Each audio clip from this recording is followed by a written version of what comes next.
నమస్తే. This is Radhakrishna. Welcome to వల్గన్ news. ఏపీలో రాజకీయం రంజుగా అయితే మారుతోంది. డిసెంబర్ నెలలో ఆల్రెడీ అక్కడ కొత్త పార్టీ కూడా మొదలైంది. అదే జీడీ లక్ష్మీనారాయణ. గతంలో జనసేనలో ఒక క్రియాశీలక పాత్ర పోషించారు. ఆయన పవన్ అలాగే జనసేన విధానాలు నచ్చగా ఆయన బయటకు వచ్చి ఆయన పార్టీ పెట్టడం కూడా జరిగింది. జీడీ లక్ష్మీనారాయణ.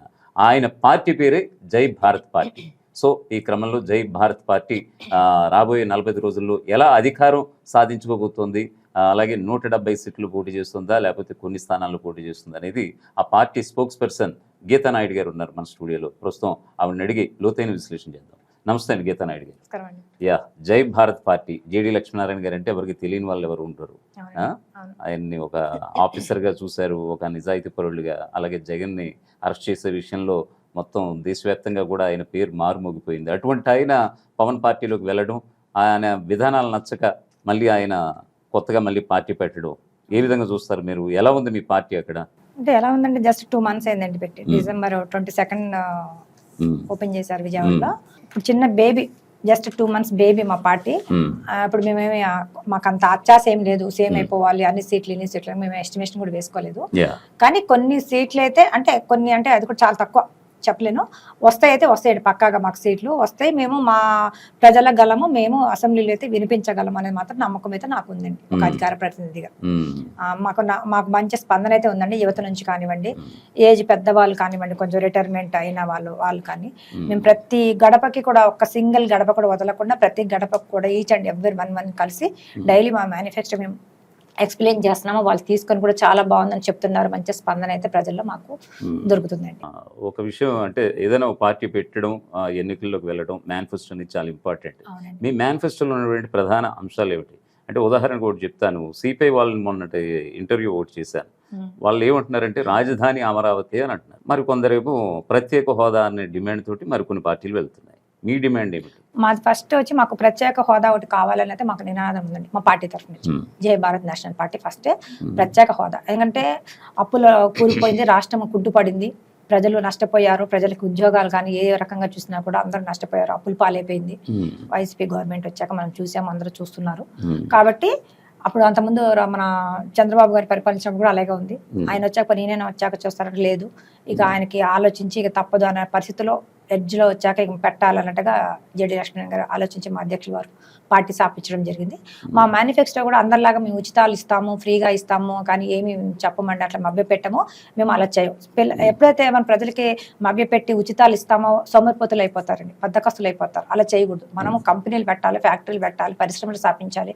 ఉద్యోగం ఎవరికి చదువు రానోళ్ళకి చదువు రానట్టుగా, చదువు వచ్చి ఎంత ఎలా ఉండాలి అలా అన్ని రకాలుగా వాళ్ళకి అందుబాటులో జాబ్లు కల్పించాలి, అవకాశాలు కల్పించాలి.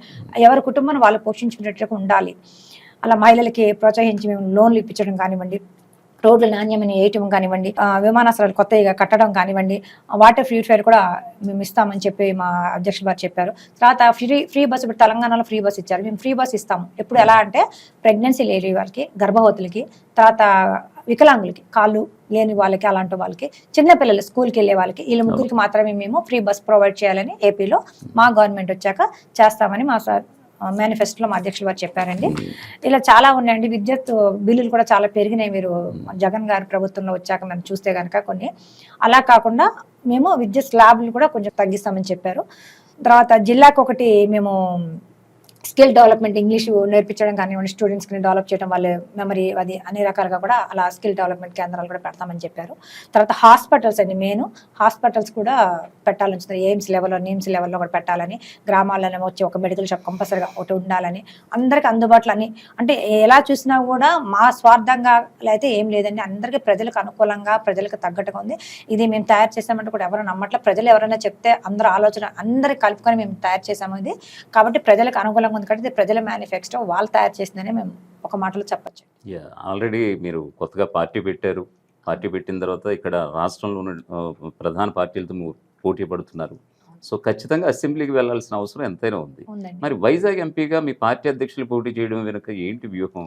ఎంపీగా అంటే మా పార్టీ తరఫునే కదండి ఎంపీగా వెళ్తారు. కంపల్సరీగా ఎంపీగా గెలుస్తారు. అంటే ఎవరైనా ఒక జై భారత్ పార్టీ శాసనసభ పక్ష నేతగా ఉండాలని అనుకుంటారు కదా, కానీ ఎంపీగా పోటీ చేయడం స్టార్టింగే అంటే అంతకుముందు ఎంపీగా అనుకున్నా, మరి ఈసారి ఎంపీగా జనసేన పార్టీ అధ్యక్షులు పిఠాపురం అని అంటున్నారు ఎమ్మెల్యేగా, కుప్పం నుంచి చంద్రబాబు, పులివెందుల నుంచి వైఎస్ జగన్.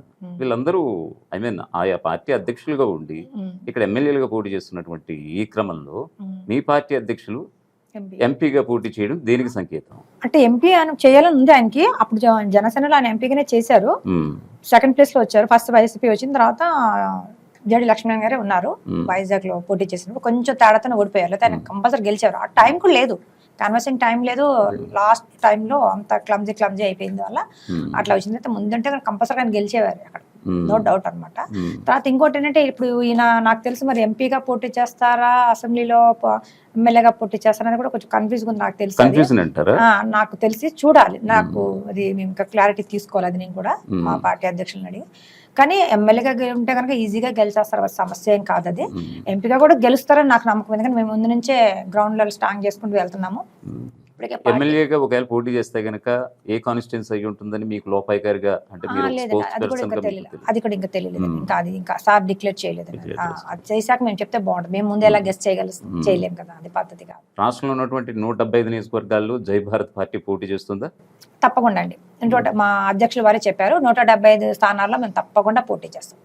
ఇప్పటికే ఆయా పార్టీలు వైఎస్ఆర్సీపీ ఆల్రెడీ కొన్ని మార్పులు చేర్పులు, కొత్త వాళ్ళకి అవకాశాలు ఇవ్వటం, వేరే పార్టీ నుంచి వచ్చిన వాళ్ళు కూడా సీట్లు ఇవ్వడం అనేది జరిగింది. ఆల్రెడీ జనసేన టీడీపీ వాళ్ళు కూడా మొన్న 118 స్థానాలు, ఇంకా 57 స్థానాలు పెండింగ్ లో ఉన్నాయి.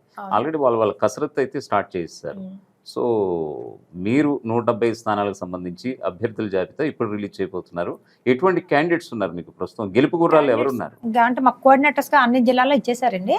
అక్కడ ఎవరైతే లోకల్ గా ఉండి వాళ్ళ సమస్యల మీద పట్టు ఉంటుందో, ఎవరైతే కనీసం మనిషిని గుర్తుపడతారో, వాళ్ళకి తెలుస్తుందో మనకి ఆ ఏరియాలో.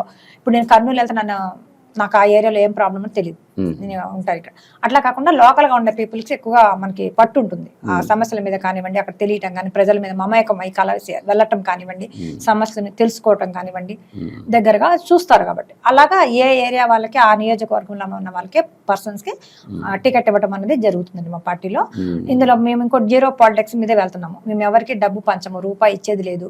మమ్మల్గా నమ్మి, మా మేనిఫెస్టో నమ్మి, మా అధ్యక్షుల వారి మీద నమ్మకం ఉండి ప్రతి ఒక్కరు ఓటు వేస్తే మేము తప్పకుండా నిలబెట్టుకుంటాం. అందరిలాగా వచ్చేసి ఆస్కార్ అవార్డులో వచ్చినట్టుగా, నంది అవార్డులో వచ్చినట్టుగా చూపిస్తారు సినిమా వాళ్ళు యాక్ట్ చేస్తారు. అట్లా కాకుండా మేము నిక్కచ్చగా ఉంటాము, ఉన్నమా చేసేదే చెప్తాము, చెప్పిందే చేస్తాం. ఏదో వాగ్దానాలు గబగబ ఇచ్చేసేసి గాలికి వదిలేసి అధికారం వచ్చింది కదా అని చెప్పి దాచుకోండి అనే టైప్ అయితే మేము కాదు. ఇప్పుడు వచ్చిన అన్ని రాజకీయ పార్టీలు దాచుకునే టైప్ ఉన్నాయి. కానీ మేము అలా చేయము, ఏదైతే చేస్తామో అదే చెప్తాము, చెప్పిందే మేము చేస్తాం. ఇంకోటి ఏంటంటే, మేము ప్రత్యేక హోదా నినాదం ఒకటి స్టీల్ ప్లాంట్ వైజాగ్ లోది, అది కూడా ప్రైవేటీకరణ ఈ మధ్య బాగా చూసాం మనం. అది కూడా వెళ్ళకూడదు, ప్రైవేటీకరణ వెళ్ళకూడదు, అది అలాగే గవర్నమెంట్ లెవెల్లోనే ఉండాలన్నట్టుగా మేము దాని మీద కూడా ఫైట్ చేస్తున్నాము. థర్డ్ పాయింట్ వచ్చి, మేము ఏ నియోజకవర్గంలో నుంచి ఉంటామో ఆ నియోజకవర్గం నుంచి మేము ఒక బాండ్ పేపర్ ఇస్తున్నామండి ప్రజలకి. ఏమని అంటే భరోసా అనమాట, 100% భరోసా. అది ఏ పార్టీ అని ఇచ్చే ధైర్యం ఉందా? వైసీపీకి కానీ, టీడీపీకి కానీ, జనసేనకి కానీ, బీజేపీకి కానివ్వండి, కాంగ్రెస్ కానివ్వండి, ఆల్రెడీ ఇస్తున్నాయి. టీడీపీ జనసేన వాళ్ళ యొక్క మేనిఫెస్టో కదండి మేము అనేది, ఒక 100 రూపీస్ బాండ్ పేపర్ అలా ఇస్తున్నామంటే, మీ నియోజకవర్గంలో ఈ ప్రాబ్లమ్స్ ఉన్నాయి, రాస్తాం అని నేను సైన్ చేస్తాను. ఇప్పుడు నేను ఎమ్మెల్యేగా పోటీ చేస్తున్నాను అనుకున్న ఎగ్జాంపుల్, నేను సైన్ చేస్తాను, మీకు 10 ప్రాబ్లమ్స్ ఉన్నాయి మీ ఏరియాలో, చేస్తాము. నేను మీకు ఒక కాపీ ఇస్తాను. రేపు నేను వచ్చాక ఎమ్మెల్యేగా అయ్యాక గెలిచి కనుక చేయకపోతే నా మీద మీరు కేసు వేయచ్చు. మీకు ఆ రైట్ ఉంది పబ్లిక్ గా. ఎమ్మెల్యేగా మీరు ఓట్లేసాక నేను గెలిచే, నేను మాట ఇచ్చాను, మనం రేపు మాట తప్పాక ఎమ్మెల్యేగా మీరు గెలిచి అక్కడ ప్రభుత్వంలో మీది రాకుండా ఉంటే ఆ బాండ్ పేపర్ విలువ ఉంటుందా? లేదు కదండి, గెలుస్తూనే కదా మేము చేస్తాము. అంటే ఆ రకంగా మేము అంత ముందుకు వెళ్తాం, అంత నిక్కచ్చగా, అంత గ్యారంటీగా మేము ఇస్తున్నామంటే ఏ పార్టీ అని ఇస్తుందా? బీజేపీ కానివ్వండి, కాంగ్రెస్ కానివ్వండి, టీడీపీ కానివ్వండి, జనసేన కానివ్వండి, వైసీపీ పార్టీ, జగన్మోహన్ రెడ్డి గారి పార్టీ, ప్రజెంట్ ఉన్న రూలింగ్ పార్టీ కానివ్వండి, ఎవరైనా ఇచ్చే ధైర్యం ఉందా? మాలాగా బాండ్ పేపర్ రాసిస్తారా? వాగ్దానాలు నిలబెట్టుకుంటారా? ఎన్ని నిలబెట్టుకుంటారు? ఒకరు నిలబెట్టుకోకపోతే మీ మీద కేసులు కూడా పెట్టచ్చు. అలా మేము వెళ్తున్నాము ముందుకి. మా మేనిఫెస్టో చాలా బాగుందండి. మేమైతే నిజంగా మేము పబ్లిక్ దగ్గరగా ఉంటాము. ఏ టైం వచ్చినా మేము అందుబాటులో ఉంటాము, అందరినీ కలుస్తాము, అందరినీ మాట్లాడతాము, అందరిని కలుపుకొనే పోతాము, కులాలకి మతాలకు అతీతంగా అనమాట. No doubt. నగదు రహిత పాలిటిక్స్ చేస్తామని అంటున్నారు జై భారత్ పార్టీ. జీరో పాలిటిక్స్ 100% అండి. ఇదే విధానంతో గతంలో లోక్సత్తా కూడా వచ్చింది. ఆ పార్టీ భవిష్యత్తు కూడా చూసాం. కుకట్పల్లిలో ఆయన గెలిచారు, అవును. ఆయన మీద కూడా వ్యతిరేకత కూడా వచ్చిందంటే ఆయన ఎమ్మెల్యేగా గెలిచాడు. దాని ఒకటండి తర్వాత 1 మినిట్ అండి. దాని తర్వాత ఆయన పార్టీ ఏమైందో కూడా మనం చూసాం. నాకు తెలిసి జయప్రకాష్ అంటే గారు విధానాలు మంచివే, ఉమ్, కానీ నగదరహిత పాలిటిక్స్ అంటే జీరో పాలిటిక్స్ చేద్దామని అనుకుంటే నాకు తెలి- నౌ డేస్ ఎలా సాధ్యం? నాకు తెలిసి జయప్రకాష్ నారాయణ గారు ఇప్పుడు ఓడిపోయారని మీరు అనుకుంటున్నారు. ఈసీఏనేమో ఆల్రెడీ చీఫ్ ఎలక్షన్ కమిషన్ ఏమో ఆల్రెడీ ఇంకా పెంచింది ఖర్చు. అవును, ఇది అభ్యర్థుల 45 అనుకుంటా. 45 సుమారుగా, అంటే ఇంకా పెరిగింది. సో ఈ క్రమంలో 45 లక్షలే మినిమం ఈసీ ఖర్చు పెట్టుకోండి అని చెప్పింది. అవును, సో ఈ క్రమంలో అటువంటి ఇంకా దానికి మించి కోట్లలోనే టర్న్ ఓవర్ జరుగుతోంది అవును, తెలియదు. ఒక్కొక్క కాన్స్టిట్యున్సీకి సంబంధించి మార్పిడి ఒకరి చేతి నుంచి ఇంకొక చేతికి. సో అటువంటి క్రమంలో అటువంటి రాజకీయాలు జరుగుతున్నప్పుడు ఈ టైంలో జై భారత్ పార్టీ ఎలా పోటీ ఇవ్వబోతోంది? మాకు మమ్మల్ని మా మేనిఫెస్టో చూసి మా అధ్యక్షుల వారిని నమ్మి ఎవరైనా ఓటు వేసి ఇవ్వాలి, మాకు వచ్చిన ఓట్లు మేము గెలిచామని మేము మా ఆటకు మేము భావిస్తామండి. మేము ఓడిపోయామని అనుకోము. మా మనసు మా వరకు ఎన్ని ఓట్లు వచ్చినా అది 10 రానివ్వండి, 100 రానివ్వండి, 1000 రానివ్వండి, అది మా వరకు మా గెలిపే అనుకుంటాం. అంటే ఇంతమంది జీరో పాలిటిక్స్ కోరుకుంటున్నారు ప్రజలని మాకు ఒక ఐడియా అనేది ఉంటుంది, ప్రజలకు కూడా తెలుస్తుంది మనం ఇలా చేయాలి నిజమే అనేది. అది రావాలని నేను కోరుకుంటాం. అందుకని మేము మా ప్రయత్నం మేము అలా చేస్తున్నామండి. మేము ఎవరికి కూడా సారా ప్యాకెట్లు కానివ్వండి, బిర్యానీ పొట్లాలు కానివ్వండి, ₹1 ఇవ్వటం కానివ్వండి, మభ్య పెట్టడం కానివ్వండి, బెదిరింపులు కానివ్వండి, ఏమీ చేయం. నిశ్చితంగా వాళ్ళు రావాలి, వాళ్ళకి ఇష్టమైన పార్టీకి వాళ్ళు ఓటు వేసుకుంటారు. అది వాళ్ళ హక్కు. అది మనం బెదిరిస్తే వాళ్ళ ఓటు హక్కు మనం తీసుకోవటం ఏంటండి? తప్పు కదా. రాజ్యాంగం ప్రతి ఒక్కరికి ఇచ్చింది రైట్. అది వాళ్ళ ఇష్టమైన పార్టీకి వేస్తారు. మాకు వచ్చే ఓట్లు మాకు వస్తాయని మాకు ఉందండి, ధీమా ఉంది మాకు. గతంలో మీ మాతృ పార్టీ పూర్వాశ్రమం జనసేన పార్టీ అధ్యక్షులు కూడా ఇలా జీరో పాలిటిక్స్ చేద్దామని చాలా స్లోగన్స్ ఇచ్చుకుంటూ వెళ్ళారు. ఇప్పుడు అదే ఆయన ఇప్పుడు కామెంట్స్ కూడా మనం చూస్తున్నాం, డబ్బులు తీయండి ఖర్చు పెట్టండి అని అంటున్నారు. సో ఎలా మారిందో మీరు చూస్తున్నారు. సాక్షాత్తు మీరు గతంలో పవన్ కళ్యాణ్ వెంట నడిచారు, ఆయన మాట్లాడింది విన్నారు. సో ఇటువంటి పరిస్థితి మీకు రేపటి రోజున రాదు అని అనడానికి ఏమన్నా ఉందా? లేదండి. పవన్ కళ్యాణ్ గారికి మెంటాలిటీకి, జేడి లక్ష్మణ్ గారి మెంటాలిటీకి చాలా డిఫరెంట్ ఉంది. కాబట్టి మా అధ్యక్షులు వారు ఒకసారి ఏదైనా మాట ఇస్తే మాత్రం దానికి వెనక్కి తీసుకునే అలవాటు లేదు నాకు తెలిసి. ఆయన ఒక ఆఫీసర్గా చూశాను నేను, ఇప్పుడు మన అధ్యక్షుల వారుగా చూశాను, జేడి ఫౌండేషన్ ఆయన చూశాను ఒక ఆయన్ని. కాబట్టి చాలా సంవత్సరాల నాకు పరిచయం మా అధ్యక్షులు వారు. చాలా బాగా మాట్లాడతారు, చాలా మంచి భావాలు ఉన్న వ్యక్తిత్వం ఉన్న మనిషి అయినా. కాబట్టి ఆయన ఆ విషయంలో మాత్రం మేమేం తగ్గేది లేదండి. ఎప్పటికైనా ఎన్ని సంవత్సరాలు ఎప్పటికైనా మేము ఇదే మాట ఇలాగే ఉంటాం. ఇందులో మాత్రం ఏమో మార్పు అయితే ఉండదండి. జీరో పాలిటిక్స్ మీదనే మేము ఉంటాం, కట్టుబడే ఉంటాం. కొద్దిసేపటి క్రితమే ప్రభుత్వ వ్యతిరేక విధానాల మీద చలో అసెంబ్లీ, చలో సెక్రటేరియట్ అంటూ మీ పార్టీ అధ్యక్షులు వెళ్ళారు, అరెస్ట్ కూడా అయ్యారు. ఏంటి చాలా వినిపిస్తున్నాయి. అంటే ఇక్కడ జై భారత్ పార్టీ పెట్టడానికి గల కారణం ఏంటంటే ప్రభుత్వమే తెర వెనుకుండి ఇది నడిపించిందా? ఏం ప్రభుత్వం అండి? వైఎస్ఆర్సీపీ సర్కార్. అది ఎందుకనంటే ప్రభుత్వ వ్యతిరేక ఓట్ బ్యాంక్ ని జనసేన, టీడీపీ, బీజేపీ కూటమికి వెళ్లకుండా కాస్తో కోస్తో మీరు చీల్చడం కోసమే మీ పార్టీ ఒకటి ఆవిర్భవించిందని ఒకటి. మరొక వైపు టీడీపీ, జనసేన మరి అదే వైఎస్ఆర్సీపీ ఏమంటుందని అంటే ఆల్రెడీ జగన్ ని అరెస్ట్ చేశారు గతంలో జీడీ లక్ష్మీనారాయణ.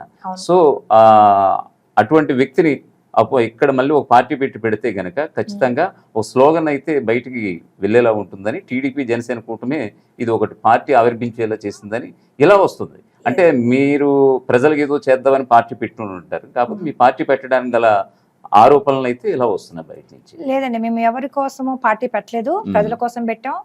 ఆంధ్ర రాష్ట్ర అభివృద్ధి కోసము, ఆంధ్రప్రదేశ్ కి మంచి జరగాలి, ప్రజలు భవిష్యత్తు, చిన్నపిల్లలు బంగారు భవిష్యత్తు రావాలని మేము కోరుకొని పెట్టాం తప్ప ఎవ్వరు మా వెనకుండి పార్టీ పెట్టించలేదు. అలా ఎవరైనా ఉండి పార్టీ పెట్టండి అంటే పెట్టే వ్యక్తి మా అధ్యక్షుల వారు కాదు. ఆయన మెంటాలిటీ కూడా అది కాదు. ఆయన ఏమనుకుంటున్నారో అదే చేస్తారు, ఏం ఆలోచిస్తున్నారో అదే ఆచరిస్తారు తప్ప ఎవరికి తలదొగ్గే మనిషి కాదు, ఎవరికి భయపడే వ్యక్తి కాదు. నిక్కచ్చగా నిజాయితీగా ఉండే మనిషి అయినా మనం చూసాము ఆఫీసర్ గా. ఇప్పుడు ఇన్ ఫ్యూచర్ లో కూడా పొలిటీషియన్ గా మీరు చూస్తారు ఆయన్ని. ఏం లేదండి, అదంతా ఎవరో మరి కట్టుకథలు ఎవరో చెప్పారో, మీకు ఎలా వచ్చిందో మీడియా వరకు నాకేదో తెలియదు. కానీ అంటే బయట ఊహాగానాలు చాలా ఉంటాయి. ఊహాగానాలు లక్ష్మీనారాయణ గారు అయితే జగన్ అరెస్ట్ చేసే విషయంలో మొత్తం ఆయన ఆఫీస్ డ్యూటీ ఆయన చేశారండి, ఆఫీసర్ గా యాజ్ ఏ వర్క్ చేశారు ఆయన, అంతే. దాంట్లో మనం చెప్పుకోవాల్సింది ఏముంది, నా ఆఫీసర్ గా చేశారు, ఇక తప్పదు. ఇప్పుడు ఒక రాజకీయ పార్టీ అధ్యక్షులుగా ఇప్పుడు ప్రధాన పార్టీతో ఆయన ఫైట్ చేయబోతున్నారు కదా, సో ఈ క్రమంలో వస్తాయి. మీరు అవునన్నా లేదండి. కాదనుకున్నా లేదండి ఖచ్చితంగా వస్తాయి. లేదండి దాన్ని మేము 100% ఖండిస్తున్నాము. అట్లా ఎవరేం మాకు వెనక లేదు. ఉమ్, ప్రజల వాయిస్ ఇవ్వడానికి మేము ఉన్నామండి. ప్రజల సమస్యల మీద మాది మెయిన్ టార్గెట్, అంతకని ఏం లేదు ఇక్కడ. మాకే సొంత లాభం కోసం మేమేం పెట్టుకోలేదు, ఉమ్, అందరిలాగా కాదు. ఉమ్, మేము ప్రజల మనుషులుగా ఉండాలనుకుంటున్నాము, అలాగే ముందుకెళ్తాం. ఉమ్, 3 రాజధానులు అన్నారు, మళ్ళీ ఆయన వచ్చాక గవర్నమెంట్ జగన్ గారు 3 రాజధానులు అన్నారు.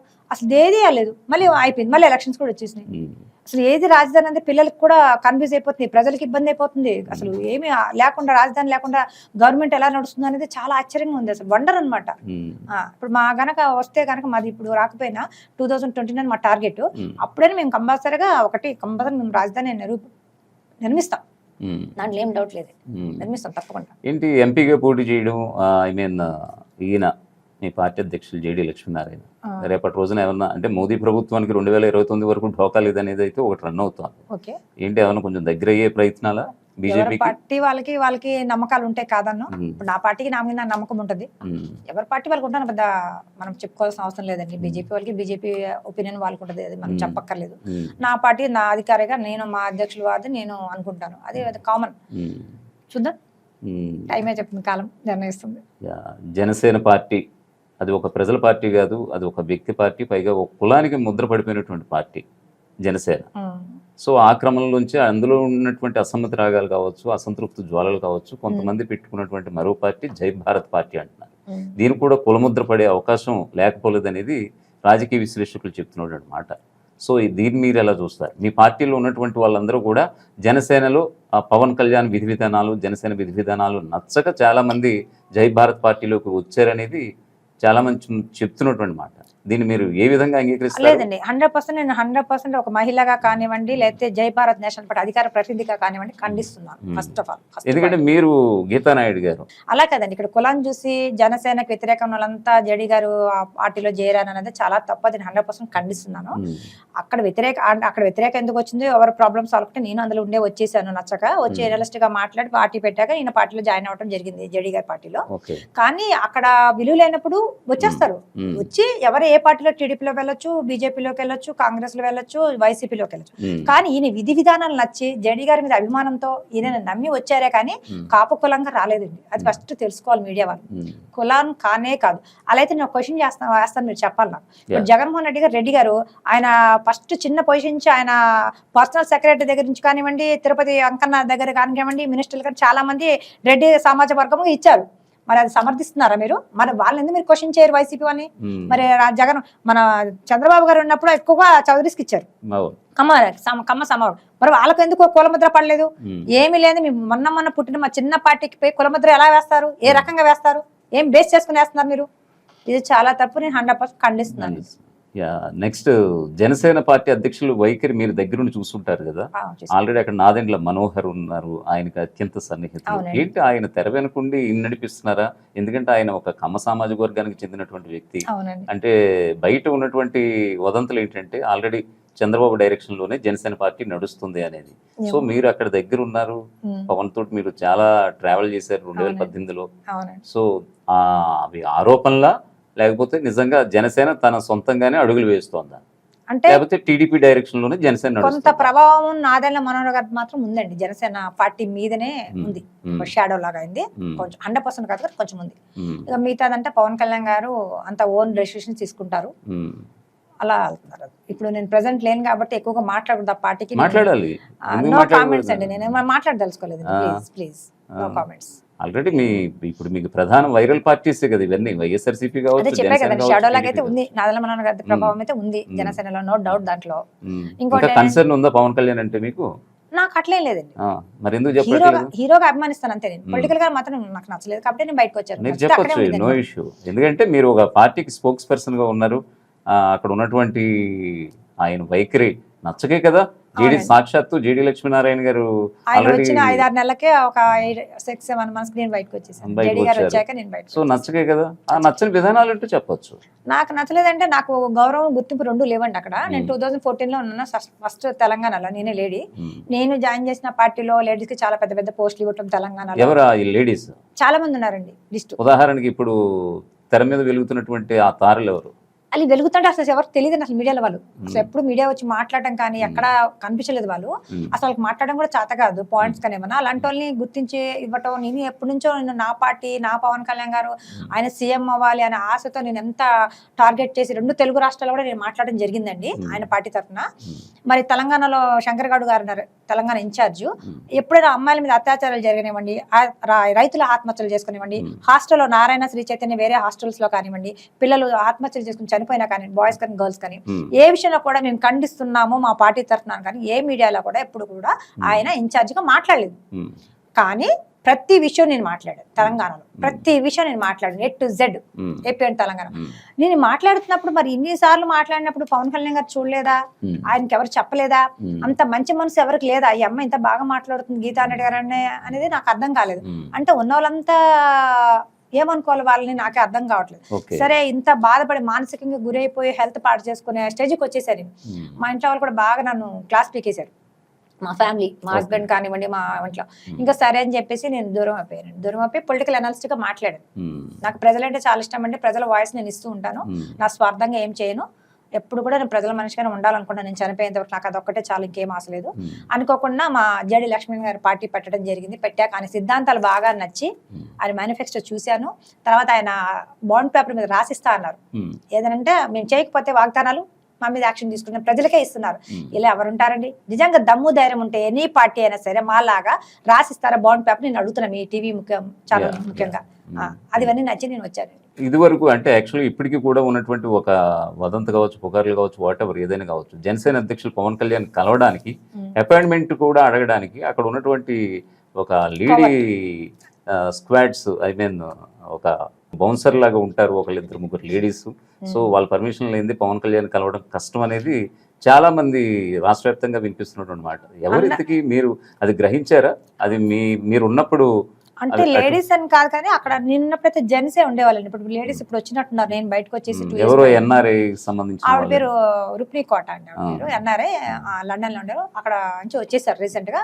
మంగళగిరి ఆఫీస్ లో ఉంటారని జనసేన పార్టీ వాళ్ళకి నాకు ఇప్పటికీ టచ్ లో ఉంటారండి చాలా మంది. అక్క అని పిలుస్తారు, మేడం అని పిలుస్తారు. అటువంటి అపాయింట్మెంట్ దొరికి రాపాక వరప్రసాద్ కాస్త మనస్తాపం చెంది ఆయన పార్టీ మారాడు అనేది కూడా. ఎవరండి? రాపాక వరప్రసాద్ ఆనాడు ఎమ్మెల్యే. అది వాస్తవమా? అంటే పవన్ కళ్యాణ్ అపాయింట్మెంట్ ఇవ్వకపోతేనే ఆయన పార్టీ మారాడు అన్నారండి. నాకు కూడా అలాగే చెప్పారు. ఆయనకు అపాయింట్మెంట్ దొరకలేదు, అందుకని వైసీపీకి వెళ్ళిపోయారు అని. ఉన్నది ఒక్క ఎమ్మెల్యే కూడా వెళ్ళిపోయారు. సో పవన్ కళ్యాణ్ అసలు పట్టించుకోలేదు, ఉన్న ఒక్క ఎమ్మెల్యే ఒక్క ఎమ్మెల్యే కూడా మీరు కాపాడుకోలేదంటే తప్పెవరిది? మన పార్టీ తరఫున వాయిస్ ఇవ్వాలంటే కనీసం ఒక్క వచ్చింది, ఒక ఓటు, ఒకటి సీట్, అది కూడా మనకి రాకుండా చేసి వాళ్ళని ఎంత బాగా చూసుకోవాలి, మనం వాళ్ళని ఎంత విలువ ఇవ్వాలి, ఎంత గౌరవించాలి. మరి అంత ఘనంగా అపాయింట్మెంట్కి అంత స్ట్రిక్ట్ గా పెట్టి అంత టైట్ గా ఎందుకు చేశారు? ఒక కోవర్ట్ ఎప్పుడు వాళ్ళే కలుస్తారు, వాళ్ళే ఫోటోలు దిగుతారు, వాళ్ళే మాట్లాడతారు. నేను ఫర్ ఎగ్జాంపుల్ నేనండి 2018 జనవరి 10th అండి, డేట్ కూడా బాగా గుర్తుంది నాకు, మైండ్ లో ఫిట్ చేసుకున్నాను. ఎందుకంటే అన్యాయం చేసిన వాళ్ళకన్నా అన్యాయం చేయబడ్డ వాళ్ళకి బాగా గుర్తుంటాయండి ఏదైనా సరే, చేదు అనుభవాలు అంటారు వాటిని. నాకు జరిగినాయి అట్లండి. 2018 జనవరి 10వ తారీఖు అపాయింట్మెంట్ అడిగి, ఆ రోజు పవన్ కళ్యాణ్ గారితో మా మీటింగ్ అయింది హైదరాబాద్ జూబ్లీ హిల్స్ ఆఫీస్. అయినప్పుడు మాట్లాడేసి లోపలికి వెళ్ళిపోయారు. పక్కన బౌన్సర్స్ అండి, వెంటనే వచ్చేస్తారు, పట్టేసి వెళ్ళిపోతారు, గాజు బొమ్మలాగా చూస్తారు పవన్ కళ్యాణ్ గారు. సరిగా చెప్పాలి కానీ నాయకుడు అనేది ఎప్పుడైతే అందరితో కలిసి మమేకమయ్యి మాట్లాడుతూ ప్రజల్లో దూసుకుని వెళ్తారో వాళ్ళే నమ్ముతారు ప్రజలు, వాళ్ళకే ఓటేస్తారు. అలా వెళ్ళాలి, అప్పుడే మనకు అన్ని తెలుస్తాయి, మంచి చెడు ప్రాబ్లమ్స్ కానీ అన్ని తెలుస్తాయి. కానీ ఆయన వెళ్ళారు అట్లా. సరే నేను అడిగాను అపాయింట్మెంట్ అడిగితే వాళ్ళందరూ శంకర్ గౌడ్ గారు వాళ్ళంతా మీరు లెటర్ రాసినామంటే నేను లెటర్ కూడా రాసి ఇచ్చానండి. ఇచ్చేసి నేను బయటకు వెళ్ళిపోయాను, మీటింగ్ అయిపోయింది, వచ్చేసాను. వచ్చి ఇలా గేట్ బయటకు వచ్చానో లేదో నాకు ఒక అతను కాల్ చేశారు, నేను చెప్పను బాగోదు. కాల్ చేసి మేడం మీరు ఇచ్చారు లెటర్, వెంటనే డస్ట్బిన్ లో పడేశారన్నారు, తీసేసి ఇలా పడేశారండి పక్కన. అంటే ఏంటి ఇక్కడ ఆఫీస్ లో అలాంటి వాళ్ళు ఎలా పెట్టుకుంటున్నారు ఈయన? నాకు అర్థం కాలేదు. నేనేం అడిగాను? నేను ఆస్తులు అడిగాను? లేదే, జస్ట్ 10 minutes ఎంతలో అయిపోద్దండి రామకృష్ణ గారు చెప్పండి. 10 minutes అపాయింట్మెంట్ అడిగా. నాకు అయ్యో కొన్ని ఐడియాస్ ఉన్నాయి, కొన్ని ఆలోచన ఉంది, నాకు ఆయనకి షేర్ చేసుకుందాం, నేను ఇలా మాట్లాడుతున్నాను కదా సార్ అని చెప్పుకుందాము. అందరిని అడిగాను, చాలా మంది అపాయింట్మెంట్ ఇవ్వమని. ఆంధ్రాలో నేను ఇన్ఛార్జ్ అని చెప్పుకునే నాయకులు అని చెప్పుకునే వాళ్ళు అందరినీ కూడా అడిగాను.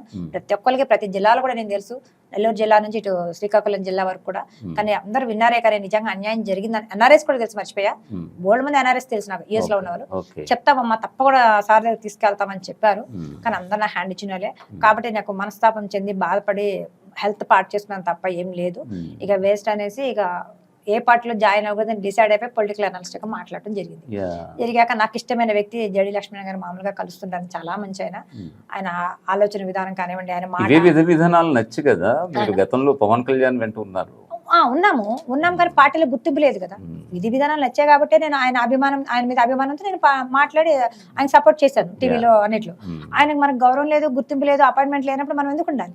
మనకు విలువ లేని చోట మనం ఎందుకు ఉండాలండి? గుర్తింపు లేని చోట ఎందుకు ఉండాలి? నేను బయటకు వచ్చేది ఆ రకంగా, నేను విభేదించి బయటకు వచ్చేది. సో జేడీ లక్ష్మీనారాయణ గారి తీరు అయితే ముందు ముందు మారదంటారా? మారదండి, మారదు. మారని మనిషి, వ్యక్తిత్వం ఉన్న మహోన్నతమైన వ్యక్తి అయినా ఆయన ఆలోచనలు అలాంటి అది కాబట్టి మారు. ఆల్రెడీ మీరు గతంలో జనసేన పార్టీలో ఉండి ఒక క్రియాశీలక పాత్ర పోషిస్తున్నటువంటి మీరు అప్పుడు కూడా గ్రహించే ఉంటారు. ఇప్పుడు ఎలక్షన్ టైంకి నాగబాబు అని ఆయన ఎక్కువ రాడు, కాకపోతే ఎన్నికల్లో పోటీ చేయడం అనేది జరుగుతుంది. ఇప్పుడు అనకాపల్లి ఎంపీ అంటున్నారు, గతంలో ఎంపీగా పోటీ చేసి నర్సాపురం ఐ థింక్ అది ఓడిపోయారు. ఏంటి ఆయన పాత్ర ఏమిటి? ఏమనండి, నాకు ఎక్కువగా ఎక్కడ మీటింగ్స్ అయితే మాకు కలవలేదు ఆయన. నాకు ఎప్పుడు పవన్ కళ్యాణ్ గారు తెర వెనుక ఒక షాడో లీడర్ గా నడిపిస్తూ ఉంటారా పవన్ కళ్యాణ్? మేబీ అనుకోవచ్చు, మాకు తెలియదు. మనకి నాకు అంతగా నో కామెంట్. నో కామెంట్ ఇక, ఎందుకంటే నాకు ఆయన మీద అంత ఐడియా లేదు. ఒక్కసారి మాత్రం కాల్ చేశారు నాకు, వాట్సాప్ కాల్, నాగబాబు సారే. ఆయన అంబటి రామజా గారు అని ఉండేవాళ్ళు, ఆయన కరోనా వచ్చి చనిపోయారు. చాలా మంచి సార్ పి నాగబాబు గారికి కరోనా వచ్చి చనిపోయారు. చాలా మంచి ఆయన నా వీడియోస్ ఎప్పుడు చూసి ఎంకరేజ్ చేస్తుండేవాళ్ళు. ఆయన నాకు అన్ని చూపిస్తుండేవాళ్ళు నాగబాబు గారికి. ఇతను అడిగారు, ఇట్లా మాట్లాడుతున్నారు, చాలా ఫీల్ అవుతున్నారు పవన్ కళ్యాణ్ గారు అపాయింట్మెంట్ కాల్. అప్పుడు ఆయన ఫోన్ చేశారు నాకు, చేసి అమ్మ మీరేం ఫీల్ అవ్వకుండా బాగా మాట్లాడుతున్నారు, మాట్లాడండి. అప్పుడు నా ప్రాబ్లమ్స్ అన్నీ చెప్పేసుకున్నాను. చెప్పి చాలా ఫీల్ అవుతుంది, ఏం ఫీల్ అవుద్దమ్మా, బాగా మాట్లాడతాం, మీరు ఇలాగే ముందుకెళ్ళండి, తప్పకుండా త్వరలోనే మా తమ్ముడు మన అధ్యక్షులు మిమ్మల్ని గుర్తిస్తారు, పిలుస్తారు అన్నారు. ఆయన చెప్పి కూడా 4 years అయింది. నాకు అనిపించింది ఇంక ఇవన్నీ కానిది జరగనివి అని అనుకున్నాను. నేను పెద్ద పట్టించుకోలేదు, పిలుస్తారని ఆశపడింది. 2014లో ఆల్రెడీ జనసేన పార్టీ పోటీ చేయలేదు కానీ చంద్రబాబు సపోర్ట్ ఇచ్చింది, మద్దతు ఇచ్చింది. సో మద్దతు అభ్యర్థులు గెలవడం, బైఫర్కేషన్ తర్వాత ఏపీలో చంద్రబాబు నాయుడు గవర్నమెంట్ రావడం అనేది మనం చూసాం. అది కూడా మీరు గతంలో పనిచేసినటువంటి జనసేన పార్టీ సపోర్ట్ వల్ల ఇప్పుడు ఆ రెండు కలిసి వెళ్తున్నాయి ఇప్పుడు. సో ఎలా ఉండబోతుందని అంటారు? మీ అనాలిసిస్ ఏమిటి? రిజల్ట్ అనేది మన చేతుల్లో లేదండి. ఎందుకంటే లాస్ట్ మూమెంట్ వరకు ఎవ్వరు కూడా, ఏ మీడియా కానీ ప్రజల నాడి మనం పట్టుకోవడం చాలా కష్టం అండి. చాలా తెలుగులలో వాళ్ళకి ఆ రోజు ఏం ఆలోచించి ఎవరు ఉంటారో మైండ్ లో వాళ్ళకి ఓటేస్తారు, చెప్పలేం.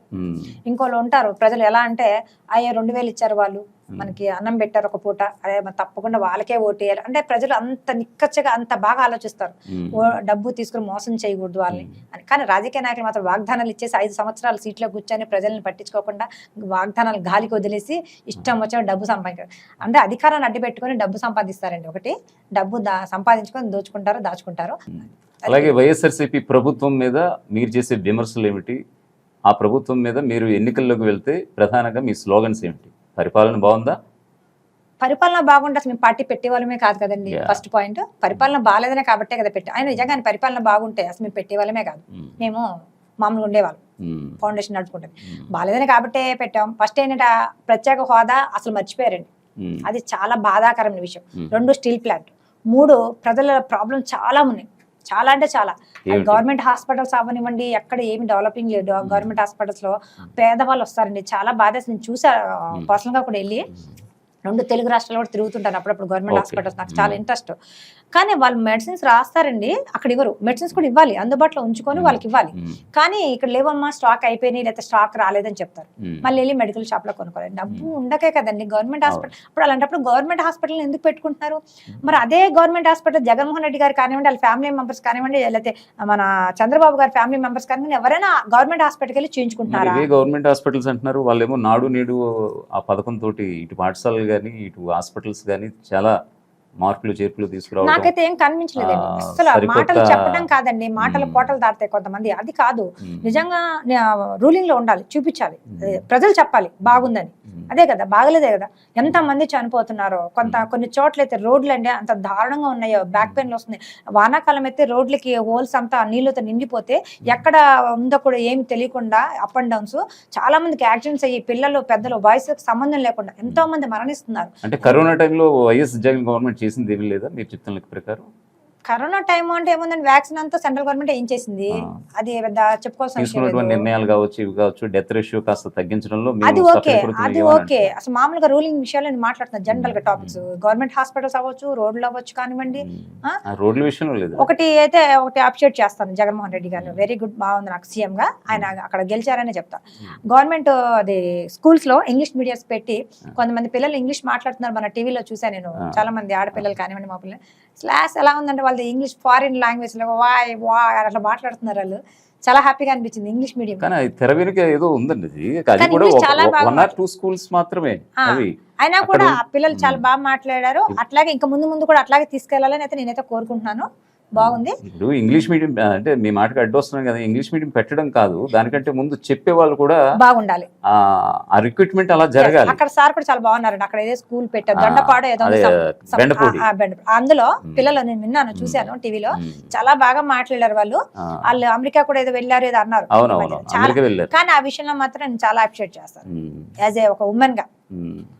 అంటే ఏదో ఒక పాఠశాలలో విద్యార్థులు బాగా కానీ మాట్లాడడం లేదండి, మాత్రాన అదే పాఠశాల అట్ట కదా, అదే పాఠశాలలో ఎలా ఉందో అలాగే ఆ సార్ ఎవరున్నారు అలాగే ఆ లెవెల్లో తగ్గట్టుగా అన్ని స్కూల్లో, అన్ని జిల్లాల్లో, అన్ని మండలాల్లో అన్ని పెట్టాలని నేను కోరుకుంటున్నాను. ఇంగ్లీష్ మీడియం వరకు ఓకే అండి, అందరూ యాక్సెప్ట్ చేస్తారు, కానీ చెప్పే వాళ్ళు కూడా ఇంగ్లీష్ తెలిసి ఉండాలి, ఇంగ్లీష్ లో బోధించాలి.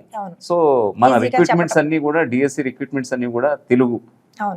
సో ఇదంతా కూడా అక్కడి నుంచి రావాలి కదా, స్పెషల్ ట్రైనింగ్ ఇవ్వాలి ఇంగ్లీష్ ఎవరైతే ఉంటారో సార్ టీచర్స్. సో ఏమి జరగకుండానే మీరు ఇంగ్లీష్ మీడియం అని అనేస్తుంటే అక్కడ మాత్రం బాగుందండి. అప్పుడు ఆ రోజు చూసిన ఆ 2-3 స్కూల్స్ లో మండలాల్లో అక్కడ 2-3 స్కూల్స్ అంతే, కానీ ఆ లెవెల్లోనే తీసుకొస్తే బాగుంటుంది అక్కడ.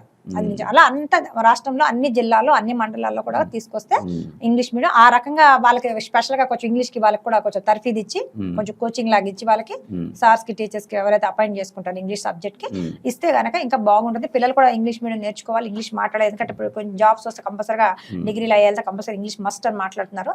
కాబట్టి ఇంగ్లీష్ మీడియం అనేది ఒక లాంగ్వేజ్ ఉంటేనే మంచిది నాకు తెలిసి. జై భారత్ పార్టీ వైఎస్ జగన్మోహన్ రెడ్డి నేతృత్వంలో అమలు చేసినటువంటి సంక్షేమ పథకాల మీద మాట ఏమిటి, అలాగే అభివృద్ధి మీద విమర్శ ఏమిటి? అభివృద్ధి అంటే ఏముందండి, అభివృద్ధి లేక కదా మేము పార్టీ పెట్టింది. ఇంకోటి ఎక్కడ చూసినా సంక్షేమ పథకాల మీద అంత జగన్మోహన్ రెడ్డి గారు, వైఎస్ రాజశేఖర రెడ్డి, జగనన్న పథకం, జగనన్న ఆసరా, జగనన్న బస్ యాత్ర, జగనన్న ఆటో అని ఏంటంటే పెట్టేస్తారు అని అంటే ఇలా తండ్రి కొడుకులు తప్ప ఈ రాష్ట్రం వాళ్ళ సొంతమా నాకు అర్థం కాలేదు. ఇప్పుడు వాళ్ళ ఇంట్లో ఏమన్నా పెట్టుకోమనండి, ఇంటి బిల్డింగ్ పేరు మీద ఏమన్నా జగనన్న ప్యాలెస్ అని అదే లోటస్ ప్యాలెస్ తీసేసి మేమేమో అనుకో, మాకు అవసరం లేదు, ఎందుకంటే వాళ్ళ బిల్డింగ్. అలా కాకుండా ఆంధ్రప్రదేశ్ రాష్ట్రం అనేది ప్రజలందరికీ సంబంధించి 5 కోట్ల ప్రజల సంబంధించి దాంట్లో మనకి ఎంతో మంది ప్రాణత్యాగం చేసిన వాళ్ళు ఉన్నారు స్వతంత్ర పోరాటంలో. మనకి 47, 45 లెవెల్లో తీసుకుంటే అలాంటి పేర్లు ఏమైనా డొక్కా సీతమ్మ గారు ఉన్నారు? అసలు ఎవరికైనా తెలుసండి డొక్కా సీతమ్మ గారు? అందరికి భోజనం పెట్టి ఎంతో ఆదరించిన మహా తల్లి ఆవిడ. మరి ఆవిడ పేరు పెడితే బాగుంటది. అలాంటి పేర్లు ఏమైనా తీసుకొని పెడితే మహానీయుల పేర్లు విద్యార్థులకు కానీ ప్రజలకు కానీ కూడా తెలుస్తుంది, తెలియని వాళ్ళకి కూడా తెలుసుకుంటారు, తెలిసిన వాళ్ళు సంతోషిస్తారు పెట్టారని. అంతేగాని ఎంతసేపు మీ పేర్లు పెట్టుకుంటుంటే ఏంటి అర్థం? అది ఎక్కడ చూడండి రంగులు వేసేయటం. అలాగే హైకోర్టు ఎన్నిసార్లు మొట్టికాయలు వేసింది అసలు లెక్కలేదు. జగన్మోహన్ రెడ్డి గారు వచ్చాక వైసీపీ గవర్నమెంట్ కి ఎన్నోసార్లు వీళ్ళు పిటిషన్ వేయడం, ఆయన హైకోర్టు మొట్టికాయలు వేయటం, అమరావతి హైకోర్టు మళ్ళీ వీళ్ళు పిటిషన్ వేయడం, అలా మళ్ళీ మొట్టికాయలు వేయటం, డిస్మిస్ చేయడం. ఇలా ఎన్ని జరిగినా కూడా వాళ్ళ మార్పు అయితే రాలేదు. ఎన్ని మాకు విరక్తి వచ్చి చూసి చిరాకు వచ్చే జడి లక్ష్మీనారాయణ గారు పార్టీ పెట్టడం జరిగింది. సంక్షేమ పథకాలంటే రాష్ట్రము అభివృద్ధి చెందే దిశగా ఉండాలండి, అలాగే ప్రజలకి లాభం చేకూర్చేట్టుగా ఉండాలి. అంతేగాని కులాల వారి సంక్షేమ పథకాలను మీరు ఏ విధంగా చూస్తారు? నేను ఖండిస్తానండి. కులాల పరంగా ఇవ్వకూడదు. ప్రజల్ని ప్రజలుగానే చూడాలి, మనుషులుగానే గౌరవించాలి, మనుషులుగానే మనం ఇవ్వాలి. అది ఏంటంటే ఇంకోటి గవర్నమెంట్ స్కూల్ డెవలప్ చేయాలి, అవి చేయాలి. వీళ్ళు రంగులు వేసుకోవటంలో బిజీ అయిపోయారు. పిల్లలకేమో నెలకి సంవత్సరానికి 35,000 ఇస్తున్నామా జగనన్న పిల్లలకి అమ్మఒడి అన్నారు. అవన్నీ ఎందుకు అసలు? 15,000 చదివించుకుంటారండి గవర్నమెంట్ స్కూల్లో అన్నప్పుడు ఫీజు కట్టే పని ఉండదు. బుక్స్ వాళ్ళు ఇస్తున్నారు, ఓకే, బ్యాగ్ ఇస్తున్నారు, షూ ఇస్తున్నారు, ఓకే, అంతవరకు బాగానే ఉంది. వాటి మీద కూడా అంత బ్యాగుల మీద కూడా జగన్మోహన్ రెడ్డి గారి బొమ్మ, ఆ జెండా రంగులు అన్ని ఇక వాటికి పెద్ద స్కాము. వాటికి ఎంత ఖర్చు అవుతుందండి? అది పెద్ద స్కాము. ట్యాబులు ఇచ్చారు, అదెంత స్కాము? బైజూస్ వాళ్ళతో కలిసి అంత స్కాములతో చేసి డబ్బు నొక్కేయడానికి పథకాలని ప్రజలు మభ్యపెట్టి కుడి చేతి ఇవ్వటం, ఎడం చేత లాక్కోవడం జరుగుతున్నారు. ఈ మధ్య కాలంలోనే ఒకటి కూడా వినిపించింది, సుమారుగా సిద్ధం అని ఆయన స్లోగన్ వినిపించారు. ఆ పోస్టర్ కి సంబంధించి 800 కోట్లు ఎంత? అవునండి. మీ వరకు వచ్చింది విషయం? నేను విన్నానండి, అంత చూడలేదు, కొంచెం వేరే. అవును, విన్నాను. ఎంత ప్రజాధనం అవునండి, చాలా వేస్ట్ అయిపోతుందండి. అసలు అలా చేయకూడదు, అదే చెప్తున్నాను నేను. వీళ్ళకి గ్యాస్ ఫ్రీ, మళ్ళీ వెళ్ళాక కాలు తీసి బయట పెడితే కార్లు పెట్రోల్ కానివ్వండి, బయటకు వెళ్తే ఫ్లైట్లు కానివ్వండి, ఏదైనా సరే మొత్తం లగ్జరీ లఫ్లీగా ఉంటారు. అంత ప్రజల సొమ్మె, ఇంత ప్రజల ధనము వృధా చేయటం అవసరమా? పబ్లిక్ ట్రాన్స్పోర్టేషన్ యూజ్ చేసుకోవచ్చు కదా హ్యాపీగా. మీరు ప్రజల మధ్యలో ఉన్నారు, మీరు ప్రజలు ఓట్లేసిన కదా మీరు గెలిచారు. మీరు పెద్ద దేవుడు అనుకుంటున్నారా? కాదు కదా. మీరు ప్రజల మనిషిగా ఉండాలనుకున్నప్పుడు మీరు ప్రజలకు దగ్గరగా ఉండి ప్రజలకు అనుకూలంగా ఉండాలి. ఒక ఎమ్మెల్యేని కలవాలన్నా, ఒక మన సీఎం జగన్మోహన్ రెడ్డి గారిని కలవాలన్నా అపాయింట్మెంట్ కావాలి. అసలు కలవనివ్వరు. అసలు ఏ రోజు అసలు ప్రజలకు దగ్గరగా ఉండాలి సీఎం. ప్రజల మనిషి, ప్రజాస్వామ్యం, ప్రజల చేత అనుకోబడిన ప్రజల కొరకు ఉన్నారు మీరు. ప్రజాస్వామ్యంలో అలా అపాయింట్మెంట్లో ఉండట్లేదు. మొన్న సిస్టర్ షర్మిల ఒక ఆందోళన కార్యక్రమం చేపడితే పోలీసులు లాఠీ చార్జీలు చెయ్యి కూడా దెబ్బ తగిలింది. అంతే కదండి. ఇప్పుడు అపోజిషన్ పార్టీ వాళ్ళ మీదనే లాఠీ చార్జీలు చేస్తారు. రూలింగ్ పార్టీ అదే సహజం. ఇక్కడ అంతే కదా. మన టీఆర్ఎస్ గవర్నమెంట్ అలాగే చేసింది, అలాగే ఎలకెల పడిపోయింది. ఇప్పుడు కాంగ్రెస్ వచ్చింది, ఇప్పుడు రేవంత్ రెడ్డి గారు చేస్తారు.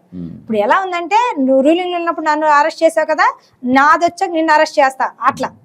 ఇప్పుడు ఒకరి మీద ఒకరి కక్షలు తెచ్చుకోవడం కోసం వీళ్ళు రూలింగ్ లోకి వచ్చి ఒకరి మీద ఒకరు కేసులు పెట్టుకోవటం, ఒకరి మీద ఒకరు వంత తిన్నావు నేను తిన్నాను. అసెంబ్లీలో కూడా చూస్తుంటే ఎంత అసహ్యంగా ఉంటుందండి. డబ్బులు తిన్నావు అదేం తిట్టుకున్నారు, కానీ ప్రజల సమస్యలు గట్టిగా మాట్లాడే, ప్రజలకు ఇంత బడ్జెట్ కావాలి, ఇది కావాలి, ఈ రోడ్లు వేయాలి, ఇట్లా వాటర్ ప్రాబ్లం ఉంది, ఇట్లా డ్రైనేజ్ సమస్య ఉంది, ఇట్లా లైట్లు వేయాలి, ఇట్లా హాస్పిటల్స్ కానీ డెవలప్ చేయాలి, కొత్త హాస్పిటల్స్ పెట్టాలి, కొత్త స్కూల్స్ పెట్టాలి, ఉన్న స్కూల్ డెవలప్ చేయాలి, బిల్డింగ్లు పడిపోతున్నాయి, బిల్డింగ్లు కూల్చి కట్టాలి, ఎండాకాలం చేయాలి ఆ పని. హాలిడేస్ ఉంటాయి 2 months పిల్లలకి, అప్పుడు స్కూల్స్కి ఇబ్బంది ఉండదు. జూన్ మధ్యలో నుంచి స్కూల్ ఓపెన్ అవుతుంది. అట్లా ఏమన్నా ఆలోచించుకుని ముందుకు వెళ్తారా అని ఎప్పుడన్నా ఎంత ఆశగా ఎదురు చూస్తుంటాను. టీవీ బంద్ చేస్తాను. ఏం వింటామండి ఆ బూతులు అరుపులు? దానికి టైం ఎంత వేస్ట్, ఎంత డబ్బు మనీ వేస్ట్ అవుతుంది, వృధా అవుతుంది ఖర్చు. ఇవన్నీ కూడా ప్రజలు ఆలోచించాలి. ఇవన్నీ మేము ఆలోచించాము. అధ్యక్షులు వారికి బాధ కలిగి పాపం ఏం చేయాలో తెలియక లాస్ట్ ఆ బ్రహ్మాస్త్రం అన్నట్టుగా మేము పార్టీ పెట్టడం జరిగిందండి. ఆ బ్రహ్మాస్త్రం మేము అమోఘంగా మేము వాడుకుంటాము. తప్పకుండా ప్రజలు కూడా మమ్మల్ని బాగానే ఆదరిస్తున్నారు. ముందు ముందు కూడా మేము మంచిగా స్ట్రాంగ్గా ప్రజలకు ఇంకా ముందు చేరువ అవుతాము. తప్పకుండా మేమైతే ఒకసారి అయితే మేము సేమ్ అయితే అవుతామండి. అది ఎప్పుడు అనేది మేము ఏరని మేము చెప్పలేము. ముందు ముందు అయితే చెప్పగలం. ఇప్పుడే కదా 2 months అని మేము చెప్పలేము గ్యారెంటీ. జై భారత్ పార్టీ వైఎస్ జగన్మోహన్ రెడ్డి తీసుకున్నటువంటి 3 రాజధానుల నిర్ణయానికి సమర్థిస్తుందా? చంద్రబాబు తీసుకున్నటువంటి గతంలో తీసుకున్న అమరావతి రాజధాని నిర్ణయాన్ని సమర్థిస్తుందా? కర్నూలులో విశాఖపట్నంలో అసెంబ్లీ సమావేశాలు పెడదామని హైకోర్టు బెంచ్ ఏర్పాటు చేస్తాం, ప్రయత్నం చేస్తాము. అంటే 3 అంటే అభివృద్ధి వికేంద్రీకరణకి మీరు కూడా ఉన్నారు. అంటే ప్రయత్నం చేస్తాము అన్నారు, వాగ్దానం అన్నారు. చెప్పండి. కర్నూలు విశాఖపట్నంలో అసెంబ్లీ సమావేశాలు, హైకోర్టు బెంచ్ ఏర్పాటుకు ప్రయత్నం, జస్ట్ ప్రయత్నం. మీ క్యాపిటల్ ఏమిటి మరి? అది క్యాపిటల్ అమరావతి అండి. అమరావతి. ఇప్పుడు వైఎస్ఆర్ సిపిఎం సింహం సింగిల్ గానే వెళ్తుంది. అంతే అండి. జనసేన టీడీపీ అంటే ఇంకా బీజేపీ హోల్డ్ లో పెట్టారు. 57 స్థానాలు అయితే పెండింగ్ లో ఉన్నాయి.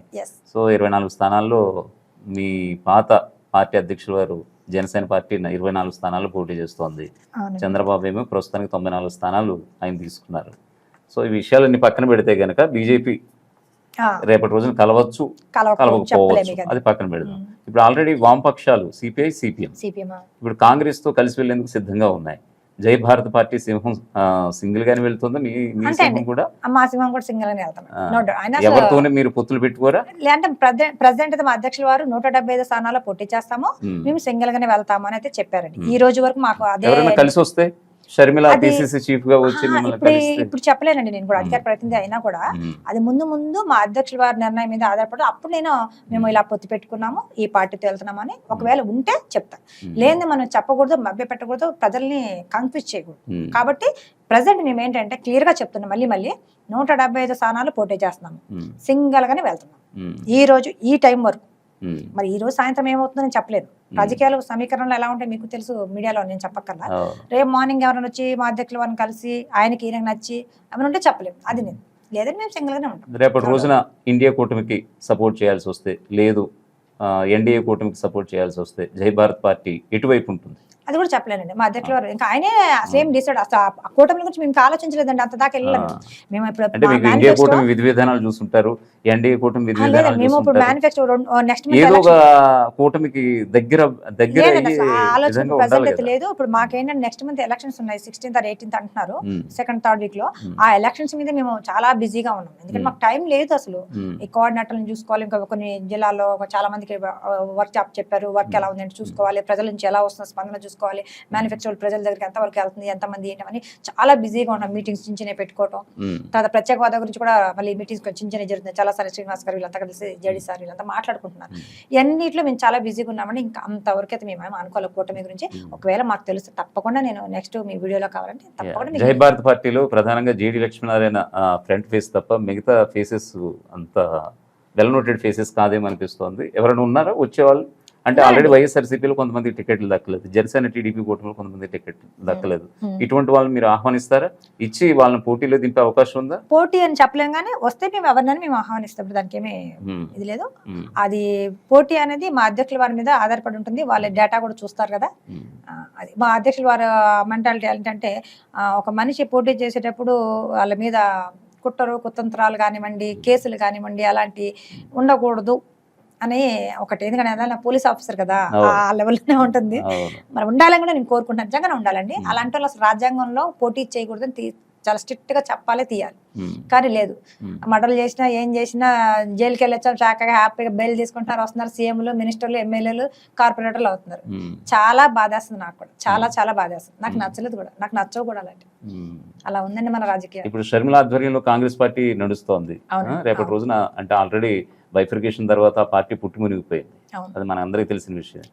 సో షర్మిల ఇంపాక్ట్ ఏ విధంగా ఉంటుందని మీరు అంటే మీరు కూడా ఒక వేరే పార్టీగా నాకు తెలిసి రాజశేఖర రెడ్డి గారు వాళ్ళ అమ్మాయిగా అలా కూతురుగా కొద్దిగా ఉండొచ్చు, లైట్ గా, వెరీ లిటిల్, పెద్ద చెప్పుకోవాల్సిన అవసరం లేదు. గెలిచే ఛాన్సెస్ లేవా? ఏమి లేదు. కాంగ్రెస్ నాకు తెలిసి భారతదేశంలోనే చాలా తక్కువ పడిపోయింది. కాబట్టి ఈవిడ మీద అంత మాకంత పోటీ మా పార్టీకి అంత జనరల్ గా ఆవిడ రథసారథిగా కాంగ్రెస్ అనేది లేదు. మొన్నటి వరకు ఇక్కడ ఉన్నారు పార్టీ పెట్టుకొని మేము పోటీ చేస్తాం అది అన్నారు. ఇక్కడ కేసీఆర్ గారు ఆవిడ మీద కేసులు పెట్టడం, బయటకు వస్తుంటే ధర్నా చేస్తాను ముందే అరెస్ట్ చేసేయటం, పోలీస్ స్టేషన్ తీసుకెళ్ళిపోవడం మనం చూసాం టీవీలో. ఇంకా ఆవిడ ఇక్కడ తప్పదని చెప్పేసి వెంటనే పార్టీని, అసలు నేను షాక్ అయిపోయాను, పార్టీని విలీనం చేస్తున్నామంటే నిజమా అని నేను కాదా అనుకున్నా. తీరాజునే నిజంగానే విలీనం చేసేసారు కాంగ్రెస్ లో. చేసేసి అప్పటికప్పుడు ఢిల్లీ వెళ్ళి మాట్లాడేసుకోవడం, మళ్ళీ ఏపీలో ప్రెసిడెంట్ తీసుకోవడం, అంత క్షణాలు అనమాట. అసలు చూస్తున్న నాకు షాక్ అనమాట. ఇప్పుడు ఏంటంటే వాళ్ళ జగన్మోహన్ రెడ్డి గారికి షర్మిల గారికి ఏదో సమ్ ప్రాబ్లం, ఫ్యామిలీ ఏదో కానివ్వండి, మనకు అనవసరం అది. ఆ ఫ్యామిలీ సమ్ ప్రాబ్లం, దాని వల్ల వాళ్ళ అన్నయ్యని టార్గెట్ చేసుకున్నట్టుగా ఇవన్నీ ఒక బాణంగా కాంగ్రెస్ వినియోగించుకుంటుంది. కాంగ్రెస్ ఏంటంటే ఇక్కడ ఎలాగో దక్కింది కదా తెలంగాణలో, రేవంత్ రెడ్డి గారు చాలా రఫ్ గా చాలా ర్యాష్ గా వెళ్ళారులేండి, అందుకే ఆయన గెలిచారు. ఆయన మైండ్ సెట్ వేరేగా ఉంటుంది గేమ్. అలా అన్నట్టుగా ఆలోచించి షర్మిల గారిని దింపారు. ఆవిడ అసలు ప్రెసిడెంట్ అవుతా అంటే కూడా కొంతమంది ఒప్పుకోలేదు, మేము సీనియర్లో ఉన్నామని అన్నారు కూడా కాంగ్రెస్ లో కూడా, అది కూడా జరిగింది. కానీ అయినా సరే సోనియా గాంధీ గారు లాస్ట్గా ఏదో ఒప్పించి మొత్తానికి ఈవిడికి ఇచ్చారు. రూలింగ్ పార్టీ వాళ్ళ అన్నయ్య గారు సొంత అన్నయ్య కాబట్టి, ఒకే కుటుంబం కాబట్టి, ఒకే తల్లి పిల్లలు కాబట్టి, అది చూద్దాం మరి ఎలా వస్తుందేమో. మీరు కేటాయించే 170 స్థానాలు ఆ సీట్లు క్యాస్ట్ ఈక్వేషన్స్ ఎలా ఉండబోతున్నాయి? ఎందుకంటే మొన్న 118 స్థానాల్లో బీసీల పార్టీగా చెప్పుకున్నటువంటి టీడీపీ అధినేత చంద్రబాబు నాయుడు బీసీలకు చాలా తక్కువ కేటాయించారు. అదే 4% ఓట్ షేర్ ఉన్నటువంటి కమ సామాజిక వర్గానికి సుమారుగా 21-22 స్థానాలు ఇవ్వడం జరిగింది. సో మీది ఎలా ఉండబోతోంది మీ సీట్ల కేటాయింపు? మాదంతా కులాలకు అతీతంగానే ఉంటుందండి, అట్లా ఏమి ఉండదు. ఆ ఏరియాలో కోఆర్డినేటర్స్ ఉంటారు కదా, ముందే పెట్టేశారు, అధ్యక్షుల వారు నియమించారు. వాళ్ళకి ఎవరు బాగా చేస్తున్నారు ఏంటి అనేది అన్ని పరిజ్ఞానంలోకి తీసుకుంటారు. జనరల్ స్థానాలు మెయిన్, జనరల్ స్థానాలు ఎవరు కేటాయిస్తారు అనేది అట బీసీ ఎస్టీ వాళ్ళకుంటే అది కంపల్సరీ వాళ్ళకి ఇవ్వాలి, తప్పదు. రిజర్వ్డ్ స్థానాలు రిజర్వ్డ్ అది తప్పదు. జనరల్ స్థానాలు కాపు సామాజిక వర్గానికి ఎక్కువ కేటాయించే అవకాశం లేదండి, అట్లేం లేదండి. అలాగే జాతీయ పార్టీగా చెప్తున్నటువంటి మీ జై భారత్ పార్టీ త్వరలో ఇక్కడ, ఇది కూడా తెలుగు రాష్ట్రం 10 ఏళ్ల క్రితం వరకు ఇక్కడ మీరు ఇక్కడ పోటీ చేసే అవకాశం ఉంది ఇక్కడ 17 స్థానాల్లో. చూడాలండి, అది ఇంకా ఫోకస్ చేయట్లేదు ఎక్కువగా, మాకు నెక్స్ట్ టైం లేదండి, అందుకని ఎక్కువ అక్కడే పోస్ట్ చేస్తున్నారు. వచ్చేసింది, మార్చి వచ్చేసింది కదండి. Thank you so much Geeta Naidu garu. మీ జై భారత్ పార్టీ మరి కాస్త పుంజుకుని మీ యొక్క సభ్యులు కూడా అసెంబ్లీలో అడుగు పెట్టాలని మా వాల్గా న్యూస్ సాక్షిగా మేము కూడా కోరుకుంటున్నాం. Thank you so much.